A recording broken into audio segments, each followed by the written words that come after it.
The Terrible Time of Day by Bill Mollison, 1981. I don't think anybody has summarized what is happening on the face of the earth. In order to change our ways, we seem to need to terrify ourselves, anticipating tidal waves and catastrophes. Now those things may come off, and the San Andreas fault may shift. But we can't do much about that. What is really happening is something for which we, as human beings, are personally responsible. It is very general. Almost everything we say applies everywhere. The real systems that are beginning to fail are the soils, forests, the atmosphere, and nutrient cycles. It is we who are responsible for that. We haven't evolved anywhere in the West, and I doubt very much elsewhere except in tribal areas, any sustainable systems in agriculture or forestry. We don't have a system. Let's look at what is happening. Forests.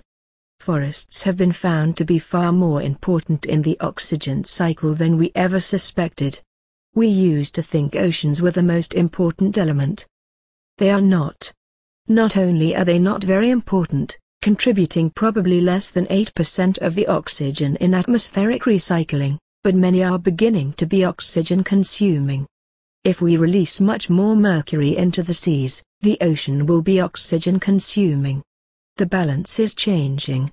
Therefore, it is mainly the forests that we depend on to preserve us from anarchic condition. Of the forests, some are critically important, like the evergreen forests, of which there are two extensive systems. One is equatorial, multi-species, and the other, cool evergreen forests of the Russian tundra and the southern evergreen forests. Rainforests are critically important in the oxygen cycle, and in atmospheric stability. The forests also provide a very large amount of our precipitation. When you cut the forest from ridges, you can observe the rainfall itself fall between 10% and 30%, which you could probably tolerate. What you don't see happen is that precipitation may fall over 86%, the rainfall being only a small fraction of the total precipitation. It is quite possible on quiet, clear nights with no cloud, no rainfall recorded anywhere on any gauges, to have a major precipitation in forest systems.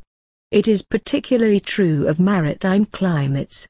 But it is also true of all climates. Therefore it is possible to very rapidly produce semi-desert conditions simply by clearing trees from ridgetop. This is being done at a great rate.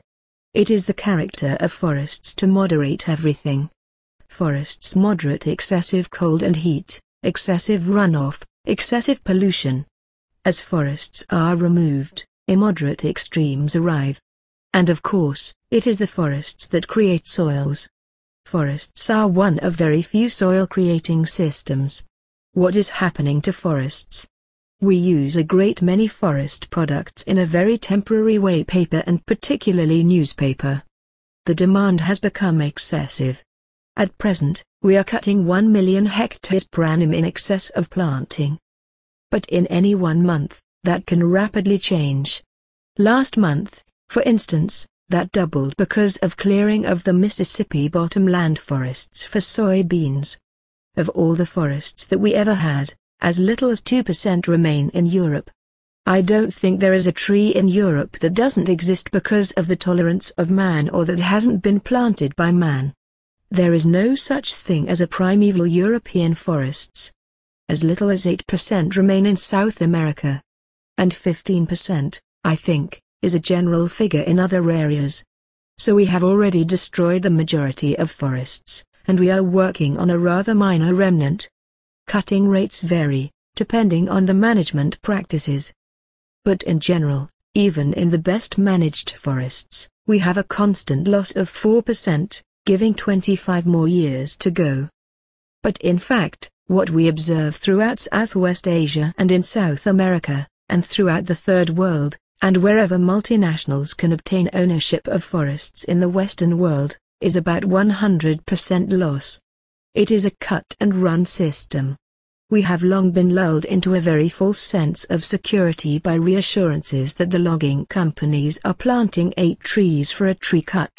What we are really interested in is biomass. When you take something out of the forest in excess of 150 tons and put something back which doesn't weigh much more than 10 ounces, you are not in any way preserving biomass. What are the uses to which we put forests?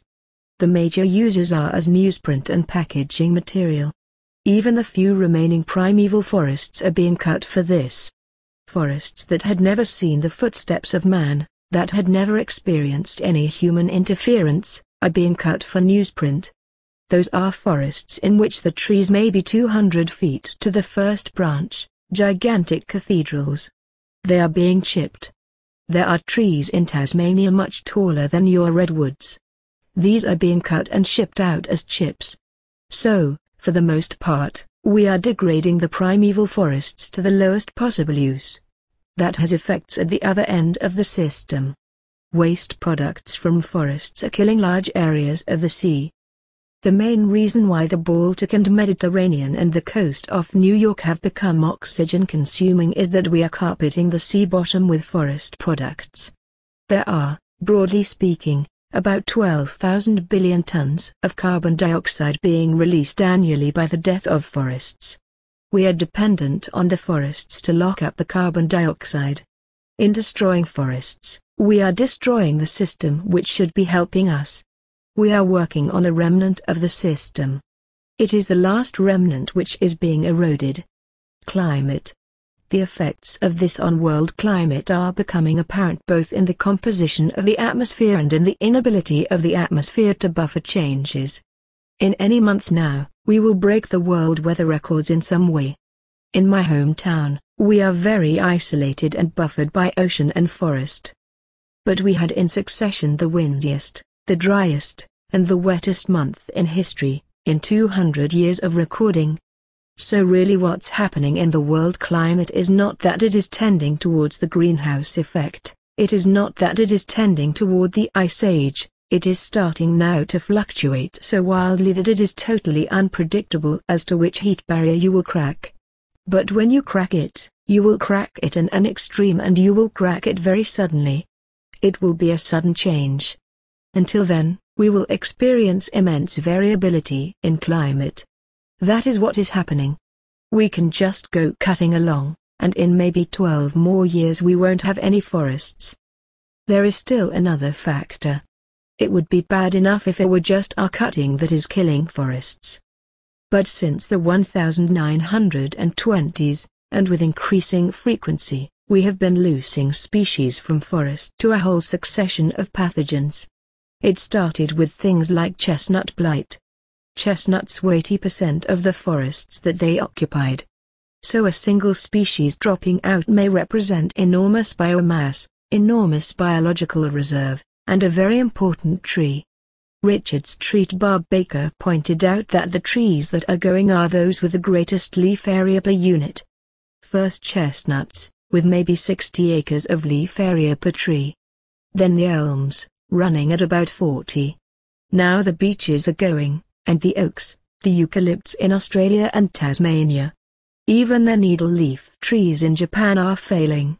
The Japanese coniferous forests are going at a fantastic rate. So are the Canadian shield forests and the Russian forests. The Phasmid Conspiracy. Now we come to a thing called the Phasmid Conspiracy. Each forest varies in each country in that its elms, its chestnuts, its poplars, its firs, are subject to attack by specific pathogens. Insects are taking some sort of cauterizing measures. The American reaction would be to spray, the British reaction would be to fell and burn. And in Australia, the reaction is to say, what the hell? It's going to be gone next year, let it go. Really, is it these diseases? What are the diseases? Phasmids are responsible for the death of eucalypts. There is the cinnamon fungus. In elms, it's the Dutch elm disease. In the poplars, it's the rust. And in the firs, it's also rust. Do you think that any of these diseases are killing the forest? What I think we are looking at is a carcass. The forest is a dying system on which the decomposers are beginning to feed. If you know forests very well, you know that you can go out this morning and strike a tree with an axe. That's it. or touch it with the edge of a bulldozer, or bump it with your car. Then, if you sit patiently by that tree, within 3 days you will see that maybe 20 insects and other decomposers and pests have visited the injury. The tree is already doomed. What attracts them is the smell from the dying tree. We have noticed that in Australia. Just injure trees to see what happens. The phasmids come. The phasmid detects the smell of this. The tree has become its food tree, and it comes to feed. So insects are not the cause of the death of forests.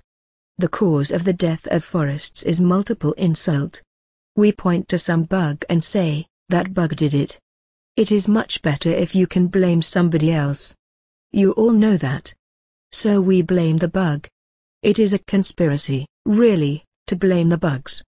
But the real reason the trees are failing is that there have been profound changes in the amount of light penetrating the forest, in pollutants, and in acid rain fallout. People, not bugs, are killing the forests. Soils. As far as we can make out, we have lost 50% of the soils we have ever had before 1950. We have been measuring pretty well since 1950. And we have lost another 30% of the soils that remain. Now this is as true of the Third World as it is in the Western world. The rate at which soils are created is at about 4 tons per annum per acre, much less in dry areas. Soils are created by the fall of rain and the action of plants. The rate varies. In the desert, they are being created at a much lesser rate. But in these humid climates, at about 4 tons per acre. If you don't lose any more than 4 tons of soil per acre per annum, you are on a break-even. But let us look at the usual thing. In Australia, we lose about 27 tons of soil per cultivated acre per annum. You do a lot better than that in America, however. Where you grow corn, you can lose as much as 400 tons per acre per annum. While the average may be 20, it will go as high as 400 or 500 tons. So we are not doing too well. In Canada, they are measuring the humus loss, and that is about the same. There, they are running out of humus. In the prairies, where they started with good humic soils, they are now down to a mineral soil base. Here is something that should be of interest to each of us. For every head of population, whether you are an American or an East Indian, if you are a grain eater, it now costs about 12 tons of soil per person per year for us to eat grain. All this loss is a result of tillage. As long as you are tilling, you are losing. At the rate at which we are losing soils, we don't see that we will have agricultural soils within a decade. Apart from the soils that we lose directly by tillage, we are losing enormous quantities of soils to what is called desertification. In the state of Victoria, in Australia, we lose 800,000 acres this year to salt. That means not only a loss of soils which are tilled, but also a loss of the soils that we don't till. Deforestation causes soil loss. Now the main reason for disappearance of soils is the cutting of forest. And almost always the cutting of the forest is remote from where the soil is lost. That is, you can do nothing if your soil starts to turn salty here, because the reason lies way up the watershed, maybe 1,000 miles away. We are now starting to get soils salting in humid climates in Australia. It is becoming a factor out of place. It is no longer only occurring in deserts. It occurs in quite humid, winter-wet climates. How did this happen? It is not a simple process, but it is easily understood. The rain, as it falls on hills and penetrates forests, has a net downward transfer. If we remove forests, we now have a net evaporation loss. Forests transmit clean water downward, and they release clean water into the atmosphere. This net downward transfer carries with it the salts, which are an inevitable part of that additional 4 tons of soil per acre which is produced from breakdown of rocks. These salts normally traveled on out in deep leads. They are not surface systems. Fresh water runs from the surface and soaks down. Even in humid climates, we have much saltier water at depth than we have on the surface. This is because the trees act as pumps to keep the leads low, If we cut the trees down, the deep pleeds rise at a measurable rate, and they are rising measurably across enormous areas in America, Africa and Australia. When they are up to about 3 feet below the surface, the trees start to die of phasmids. And when they are up to about 18 inches below the surface, other crops start to die. When they reach the surface, they evaporate and the soil visibly goes to salt. Then the Australian government starts providing free pumps to farmers and they start pumping out the salt water. Where can they discard the water they pump out? Big problem. The next step is to have concrete delivered, so now water diverted from the rivers soaks into the soil while they are pumping the salt water off to the sea. And they have to be doing that forever. You now want 1,000 pumps. At the same time that the government is supplying pumps to farmers, it is leasing additional wood-keeping licenses to the multinationals, who are doing very well. They are selling pumps on one hand and wood chips on the other. It is a happy circumstance for some people, but a catastrophe for the earth. Most people, however, aren't doing very well at all. So we are losing soils and increasing desert at a simply terrifying rate. And that is without any plowing for agriculture. You ask if the analysts of the multinational firms are aware of these problems? No, they have degrees in economics and business management and all sorts of irrelevant areas. Mining is also a major factor in salting on a local basis, and has accounted on its own for the loss of whole hardwood forests in areas of Western Australia and no doubt elsewhere. Mining brings up a lot of residues which are evaporated on the surface. Highways, cities and wells. The largest single factor in Britain causing loss of soils is the construction of highways. It is also a major factor in America. In Britain, I think that there is a mile of highway for every square mile of surface. And highways are being rapidly extended on the supposition that you will never need the soil and that highways will enable you to increase energy use. Highways account for the permanent loss of soils, as do cities. Cities are located on the 11% of very good soils of the earth. Canada is an interesting example, where cities are liable to obliterate the top quality soils, without any other factor, and in this decade, leaving agriculturalists to move on to less sustainable situations. At the same time, we are calling for at least sustained production, and in some cases an increase of production, on the soils that remain. As the loss of agricultural soils is largely due to the excess application of energy, mechanical energy and also chemical energy, then the fact that we are attempting to sustain productivity on the remaining soils means that the rate of loss must increase due to the fact that we use more and more energy on less and less surface. Other factors work for loss of soils. In the arid southwest of this country, there is a sort of cut-and-run agriculture in which you sink a bore, drill a well and pump up semi-saline water to annual cultivated crop. You keep this up for 4 years. By then the surface is heavily mineralized and you must seek another area and sink another bore, which results in a sort of carpeting destruction. You can see it. There are 2 or 3 good years, then returns fall below economic level.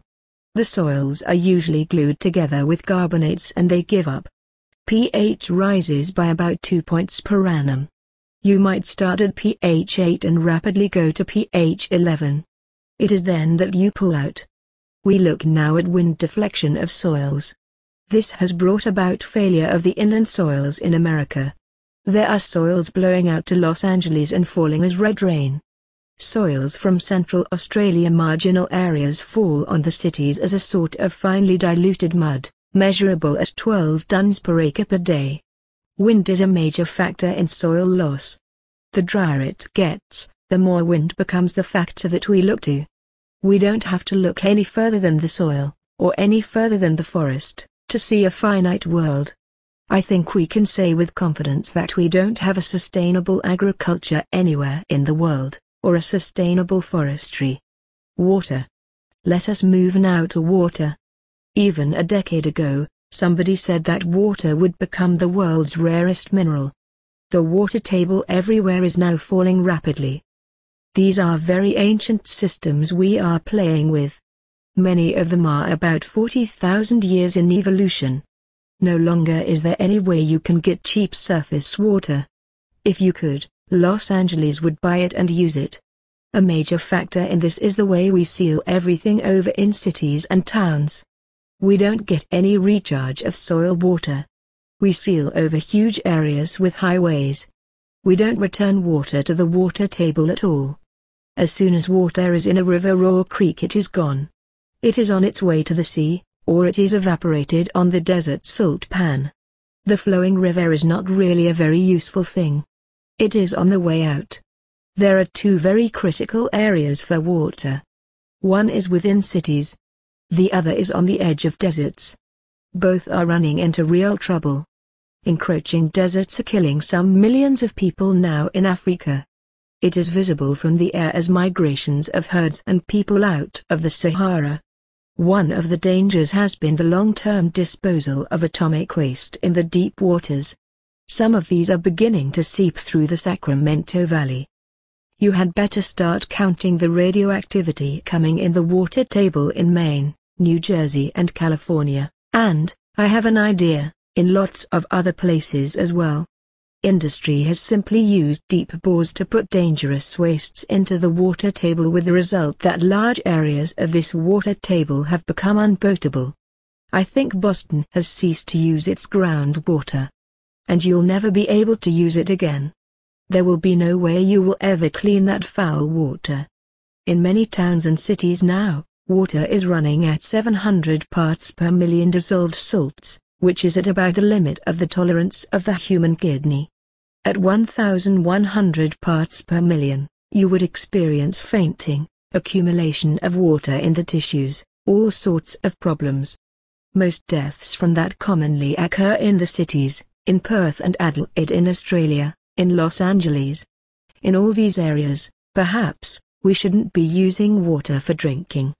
It's okay to shower in, although in Atlanta, the chlorine alone almost asphyxiates you when you shower. PCBs are a cause of sterility. I think about 20% of American males are now sterile by age 20. The fact that water is becoming a scarce resource is manifestly ridiculous, because roughly 500,000 gallons fall on this roof right here annually. But you could be very short of water here soon unless you build tanks or surface storages to catch the water. Now, of course, the loss of trees has a pronounced effect on this increased scarcity of water in cycle.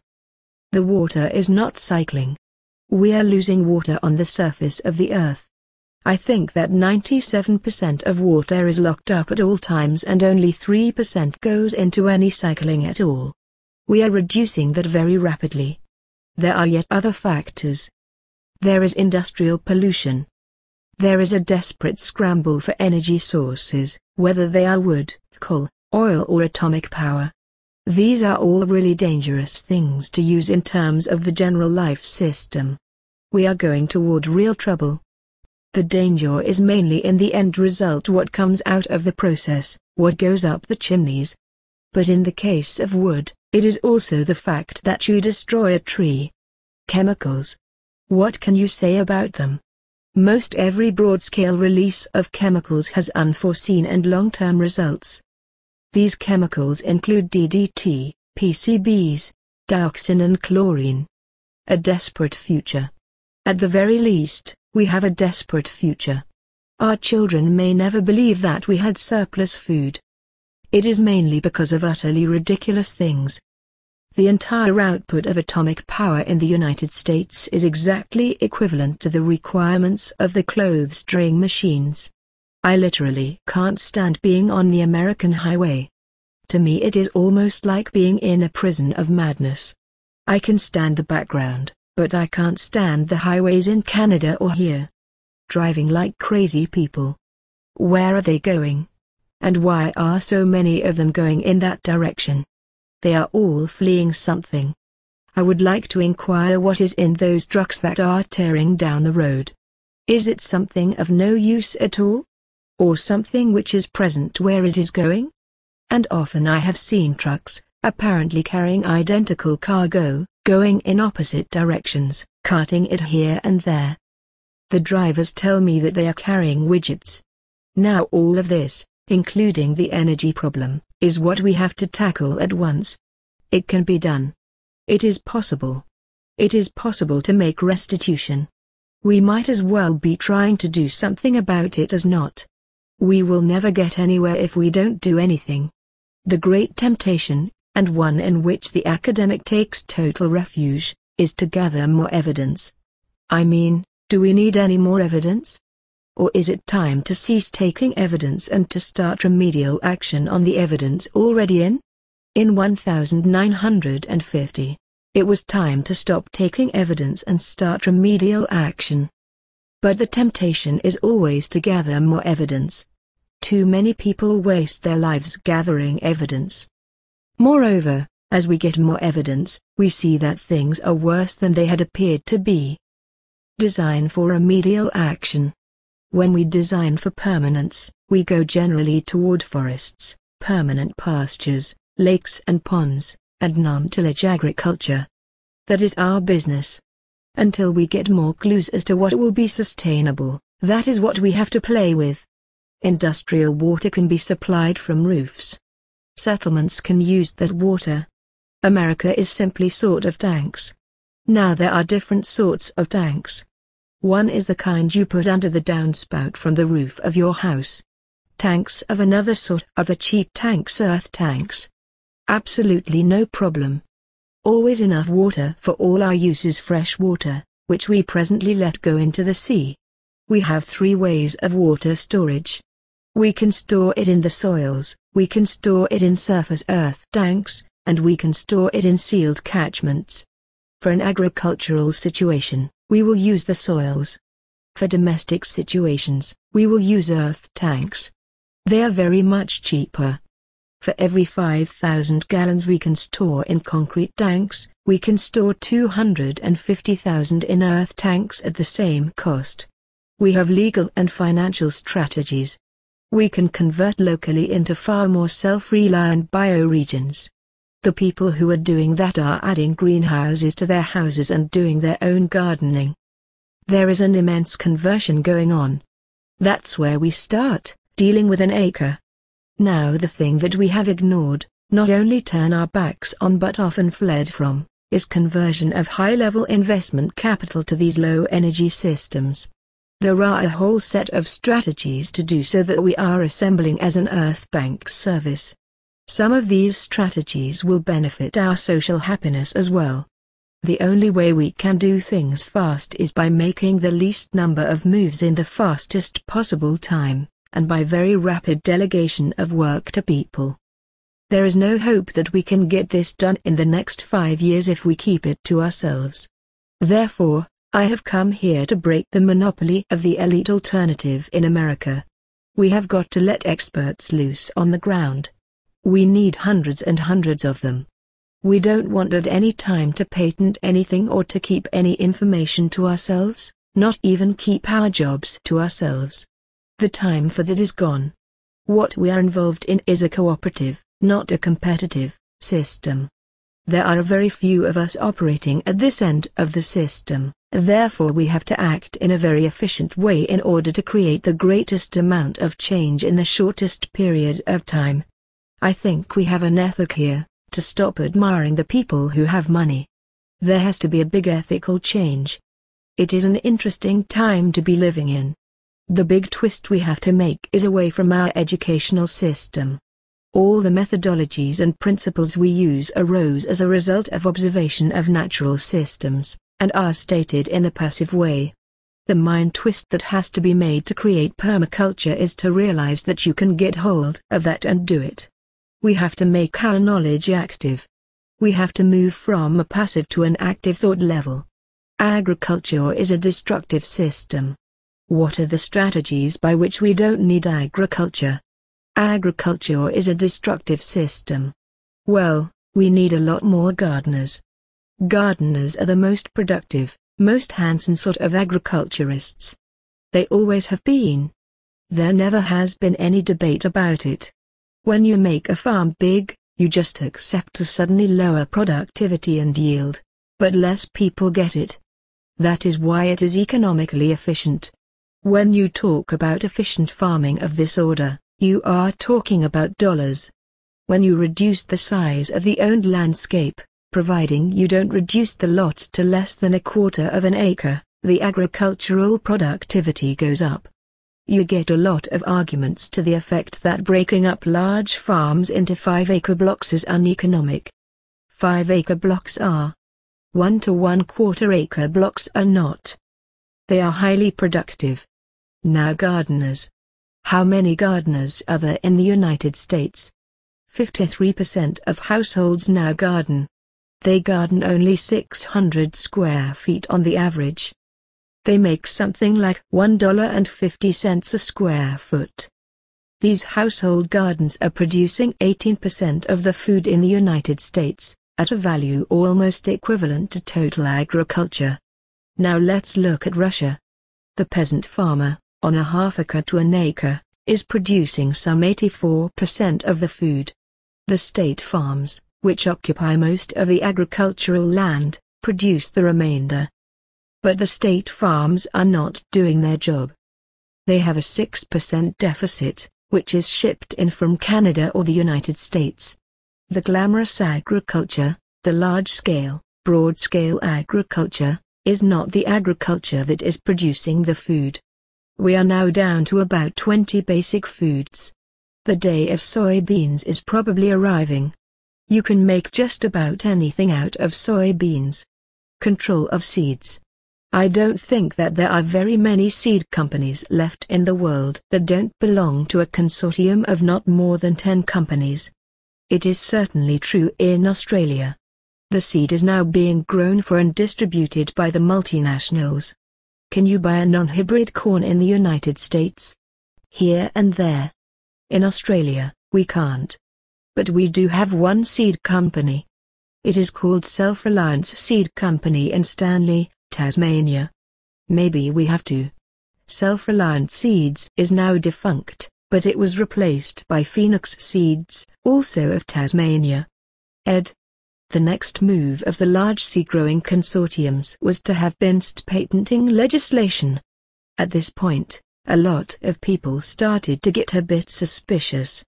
The patenting of biological materials was a slightly suspicious move. Then the World Council of Churches looked into the situation and produced. The cat was out of the bag. So there has been a general ground-level revolt against takeover of a basic resource. Kent Tweely's Seed Savers Exchange is just one of these moves. But one thing this may have taught is that you can't run away from systems. Holing up in 2 acres out in the New England forests isn't going to get you out of the system unless you are into a seed-growing operation and know exactly what you're doing. Most people do not. If you are training yourself to be a good gardener, there are still certain areas you just haven't got into, and seed growing is one of them. In one valley in Tasmania, among a group of hippies living there, you might find 50 Ph.D.S.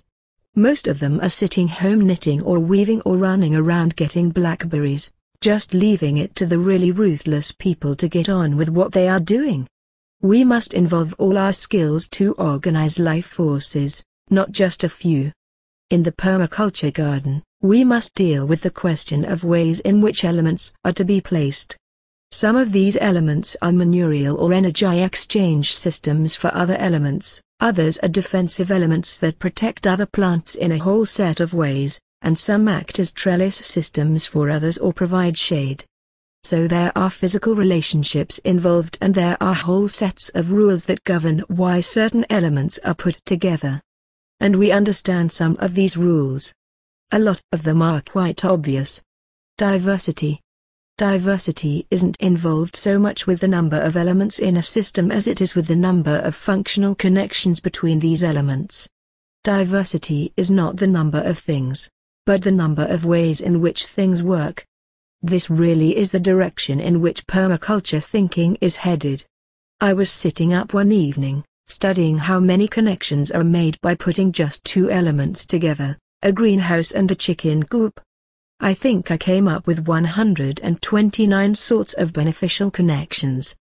So what we are really talking about is not some grandiose complication of 3,000 species on a site. It would be nice to make 3,000 connections between 30 species or 30 elements, with those connections defined as being beneficial or non-beneficial.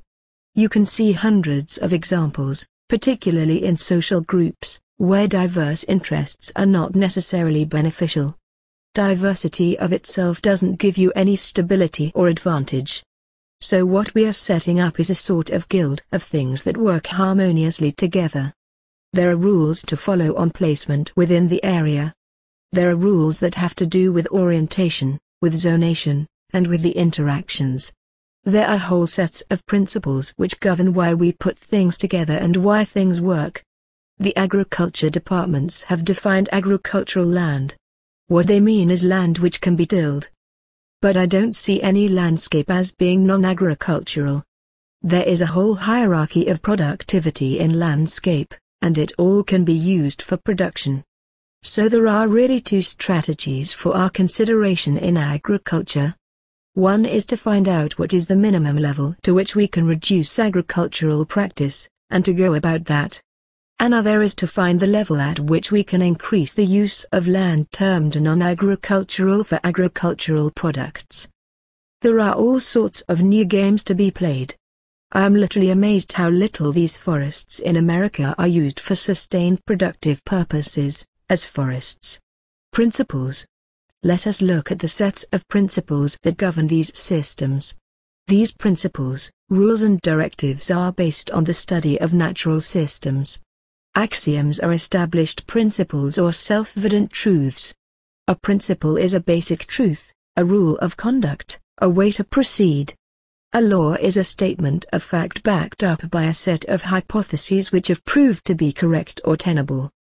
Theses and hypotheses are ideas offered up for proof or discussion. There are also rules and laws laid down which are neither rules or laws. They do not pay much attention to defining how they got there. Now I have evolved a set of directives which say, here is a good way to proceed.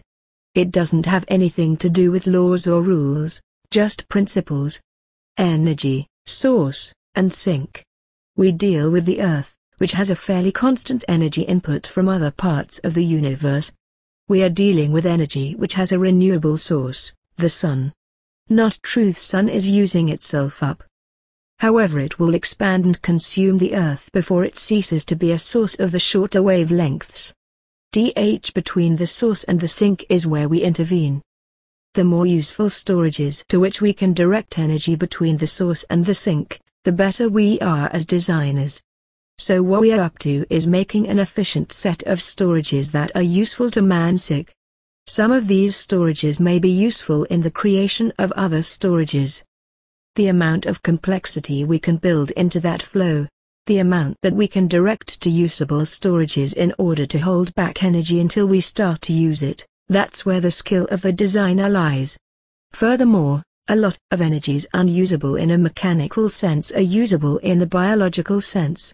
So we need biological as well as mechanical storages. Energy can be transferred from one form to another, but it cannot disappear or be destroyed or created. So we have a choice in the type of flow that we allow through the system. We can determine whether it is stored or whether we let it leave. That is the choice we have with water, with rainfall. We can store it or we can let it leave, and if we let it leave, it becomes unavailable to us. If we would recover it, there is a lot of work to making it available again. Engineers go down to the valley, because everybody can see there is water down in the valley. So they put a block in the valley and the water backs up behind it and you have water, a big lake down in the valley where it is least useful. Where it came from was up on the hills. Had the engineers stored the water where it came from, then they could have run it through all sorts of systems before they let it escape into the valley. The closer to the source that we can intervene, the greater use is the network that we can set up. So we edge up close to the source to start to intervene in the flow. It's not the amount of rainfall that counts, it is the number of duties we induce that water to perform that counts. Not all energy that goes into the system is efficient. Whenever we change the line of energy, we lose a little. No matter how well we design, we must always lose a bit. A lot depends on the maintenance of the global biological chemical cycle of essential elements, particularly carbon, nitrogen, oxygen, sulfur and phosphorus. We are worried about some of these cycles. The probability of the extinction of a species is greatest when the density is very high or very low. There is a density dependence. You can see how high density is a dangerous thing for species because of very rapid transmission of plague resulting from the exhaustion of critical elements upon which the species depends. It is more difficult to see how very low densities are also critical situations. The factor of number is a factor ignored by most communes or communities. I don't think we know of any society of man whose continuance depends on their own genetic health that can exist below 300 in population, and not even at that number without very rigorous genetic control. We are breeding for extinction in several areas. High-density populations often also start to include an enormous range of genetic disasters or mutations. It is possible to make small changes in general system to bring about a higher chance of survival of the elements of the system, or high yield within the system. There is an horrific statement called the Overrun Thesis which says, our ability to change the face of the earth increases at a faster rate than our ability to foresee the consequences of that change. And there is the Life-Ethic Thesis, which says that living organisms and living systems are not only means but ends. In addition to their value to man, or their instrumental value to human beings, they have an intrinsic worth which we don't allow them. That a tree is something of value in itself, even if it has no value to us, that notion is a pretty foreign sort of thought to us. That it is alive and functioning is what is important. Resources. Resources are something you can feed into a system and increase its productivity, or its yield, or the number of useful storages. But if you continue beyond that point of productivity, then the system itself collapses. And that comes down to the statement that any integrated system can only accept that amount of energy that it can productively use. So you can overmanure anything, overheat anything, you can overplow anything. Whether we are talking about money or manure, you can put too much of it in. What then happens is first you start to get less and less increase in yield and then more and more increase in a lethal factor. You can't continue to pour in more of the same thing and get a continued increase in yield. A friend of mine went to Hong Kong. He ran a sort of energy budget on the city, paying a lot of attention to agriculture. He told me that the older Chinese agriculture weeding by hand produced, under very intensive conditions, using natural manures, about 3 times as much energy as it consumed. Then they modernized, utilizing small tractors, artificial fertilizer, and weeded by little hot jet flames. I think he said that they put 800% more energy in and got a 15% increase in yield. And then as they continued to pour in more energy, the yield decreased. By now they are into the same kick that we have. They only get 4% to 6% of that energy out again. So agriculture went from an energy productive to an energy consuming system, just as the sea has gone from being oxygen producing to oxygen consuming, all because we are putting too much nutrient into it. You can do it to a pond very quickly and to a nation or a continent more slowly. Then there are categories of resources that are of a totally different sort. There are resources which are unaffected by use. You can look at a beautiful view all day and it really doesn't affect the view. Information is such a resource. But information is preserved by use.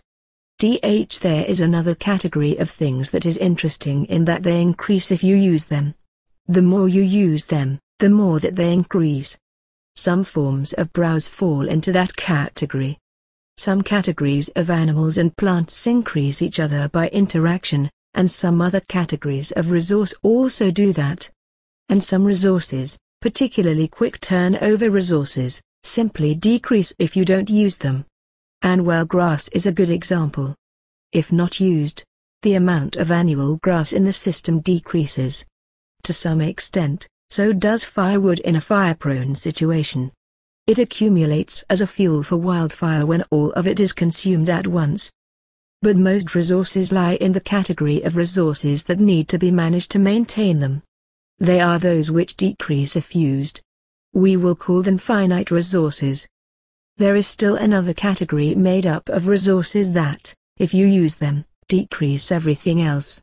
We have a good example of that in uranium or plutonium. Plutonium in use tends to lay waste to other resources, and some of those uses are horrific. Things like dioxins, if used as a resource, start to decrease the general resource. So resources have a sort of hierarchy of management and a hierarchy of being beneficial or not beneficial.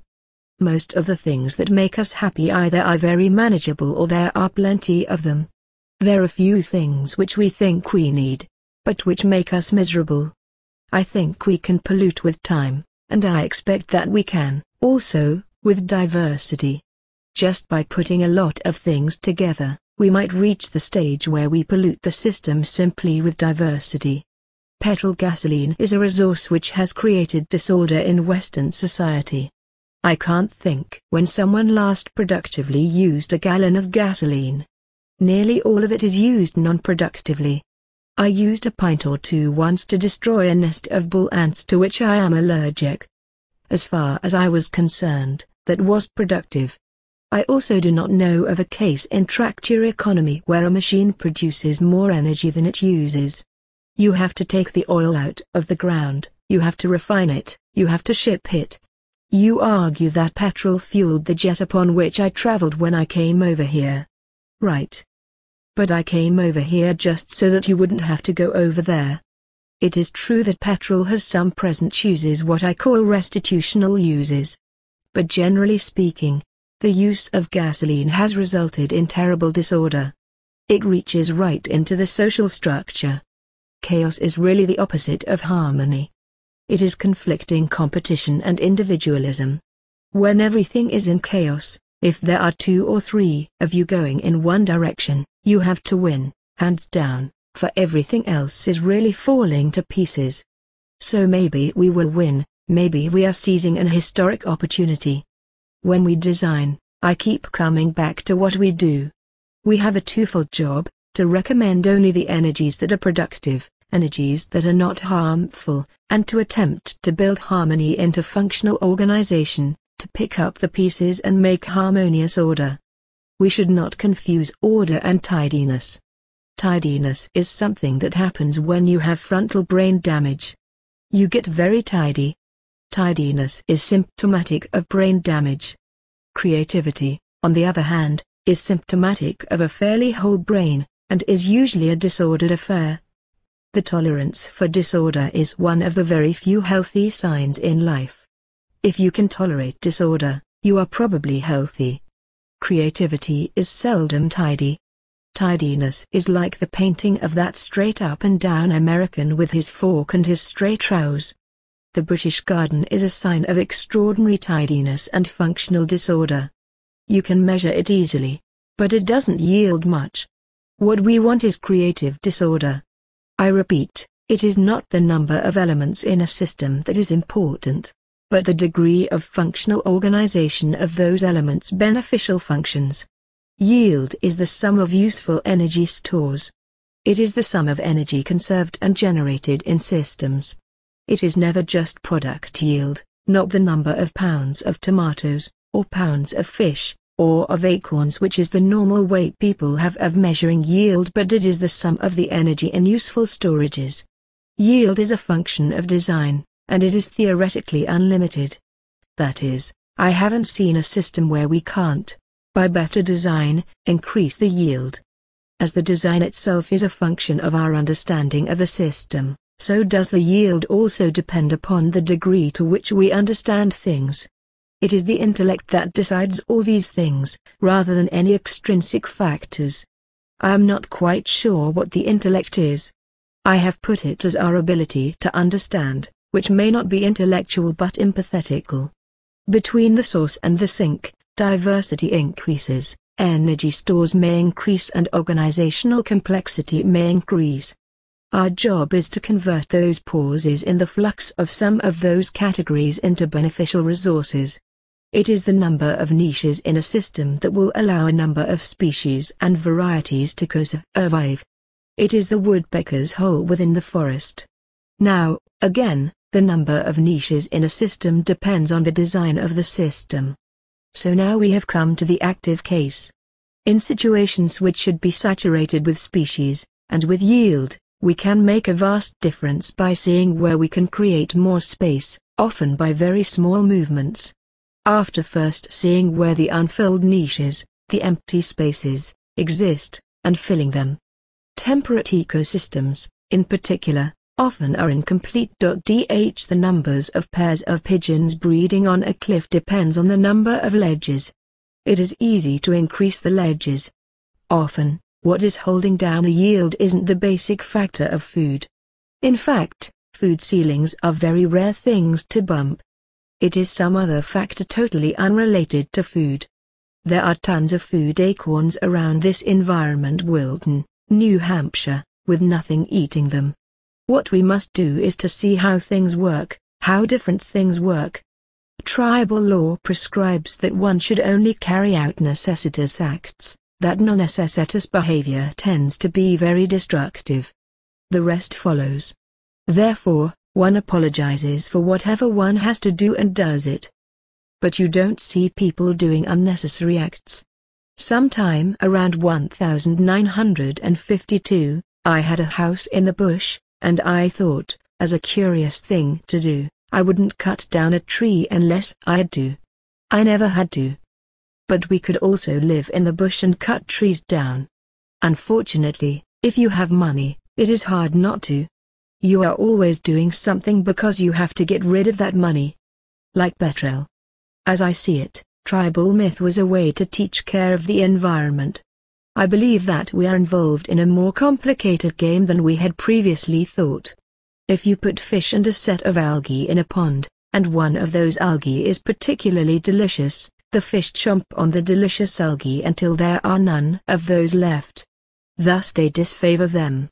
Then the other algae, not palatable to the fish, increase, thereby controlling the fish, starving the fish out. Fish eats algae, algae destroys fish.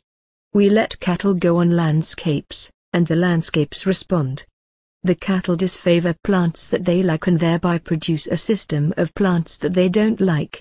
That closes the landscape off to cattle. Some of those plants are poisonous to cattle. Time and time again, this is what we observe, that the landscape responds. There is a response within the landscape against damaging things. I don't know how it works against one of these coal machines that chew up the earth, but it probably has a long-term response, which may be acid rain. So, you don't push something without it sort of pushes back. We are into all this mechanical physics, which says that every action has an equal and opposite reaction. But the Chinese say, no, that's not true. If you kick a living system, it kicks back harder. Its reaction is often unfairly oppressive. You might simply push someone out the door. That person re-enters with a pitchfork, not just pushing back in, but ready to poke holes in you. Now there are different sorts of acts. There are necessitous acts and harmful acts. But there are also beneficial acts. And that gives us another hypothesis that you probably will get more good back than you design. And this seems also to be true. What has probably been happening from the beginning of a consciously designed system is that when we put three elements in conjunction so that they are pretty harmonious, other beneficial results come out that we didn't design. Now that has happened almost without exception. This is something that isn't being taught, that once we have done one thing correctly it goes on and it proceeds to do a lot of other things by itself. This seems to be happening. So it looks like there is something going on there, and it is very hard to analyze. Sometimes, you make a single move, simple and right, which you intend to be beneficial, and you discover, if you stand back and observe it and leave it alone, that it goes on and gives you maybe another 10 benefits which you didn't count on. Then, if you look into it closely, Although you put it together for a single reason, you had reasoned it out. You see that once you did that, there were 12 or 15 other reasons why you should have done it. I think we all know examples of this. When somebody clamped the greenhouse onto the front of the house instead of standing it out there in the sun, he may have done it for a single reason: to heat the house, perhaps, or simply to make it easier to tend it. But then lots of other good things came out of that. We are not quite sure what they are doing, but the Aboriginal groups go around polishing up their country with little ceremonies. They are fairly secretive about what they do, but certainly they are doing a little countryside adjustment. They have to do a little ceremony to keep the springs flowing along certain amount inside. We laugh at them. We know those springs will flow whether they have a ceremony there or not. But if we take their religions away, the springs will stop flowing. You don't talk to idiots about advanced concepts. Anyway, they won't tell us much about what they know. I suppose they would worry about what we would do with the information. So here is another whole way of thinking about things which I think we would find very productive, because it is a usable way to summarize a lot of things. We can make principles out of it, if we like. Everything works both ways, is one of them. If you do something right, it will do a lot more right itself, is another. Now we have arguments as to whether we start from principles and to the real world, or as I tried to proceed we go to the real world and get to principles. Do we look at what is really happening and sit down under a tree and think, well, something like that is going on out here? Or do we start going into nature and try to understand what is happening and then go to the garden? We have this argument about which way you proceed, philosophy to garden or garden to philosophy. I think that there are people traveling both ways, people coming from the abstract to the garden and people coming from the garden to the abstract. Most of us are coming up out of the garden and heading towards the philosophy. A few have been up to the temple and are coming down to the garden. I think, again, in our general education, and particularly in our primary education, that we get an awful lot of static phenomena taught to us, and cross-sectional phenomena. But we are not taught interactive processes, and we are not taught much about the resonance of things. The real world that we live in is in constant flux. Things are on their way somewhere all the time. There isn't such a thing as a quiet picture of a natural phenomenon. Everything is on its way to other phases. Yet we teach things as sort of rigid truths. We are culturally blocked. It is because it is a scientific culture, we try to measure everything. There are different ways of coming at things. I can't handle symbols, some people cannot handle numbers, some cannot handle dimension. This is why it is beneficial to associate in small groups, just to try to bring different lights on the same truths, trying to comprehend the different shadows of reality. This dynamic is lacking in education. There is something we ought to be sitting on the floor and talking about a lot. There is this harmonic that, if we could get hold of it, would give us a lot of understanding, a lot of control over events. Our job is to put things in the right place and then let them rip. But to get one in the right place, we have to have a lot of information about it. Anything we are trying to place, whether it is a building or a tree or an animal or a road or a structure or a person, we have to know these things about it. We have to know its intrinsic functions, what is natural for it to do, the things it can't help doing by virtue of just being itself, being alive. Some animals and plants must spawn and they do that in different ways. Then there are things that we can categorize as yield, which we might be interested in. These may be of 2 or 3 levels or natures. There are what we might call direct yields. Chickens lay eggs. Then perhaps there are yields which are derived, secondary, or processed yields. Chicken manure will yield methane. And we have to know what the different yields are. It also pays to know how elements function. They have behaviors, things that they do. They walk around or they sway about. They have properties. They will or will not reflect light. They have properties by reason of what they are. They have a color. They behave. They have a whole set of interactions and stimulus-response behaviors.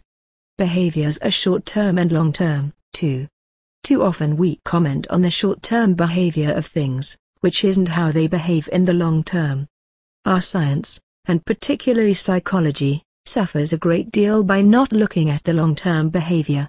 Now if we knew enough, if we had enough information, then a lot of these things could be listed for each element in the system, each entity. And then we could make a tremendous amount of design use of it. But they are not the things that are being listed as knowledge about the entities. You can obtain knowledge of almost anything about a tree except these things. Bad luck. Very little is known about the properties of a tree. As to the yield, it may be almost unknowable. I once tried to find out how people have used walnut trees.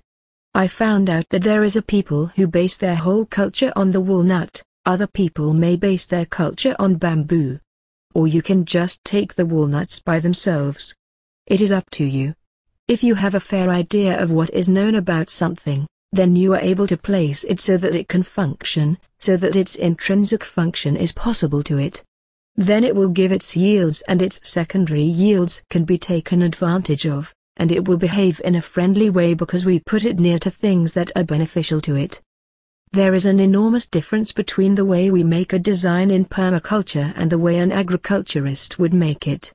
Really, what we are up to is trying to let things function in a natural way,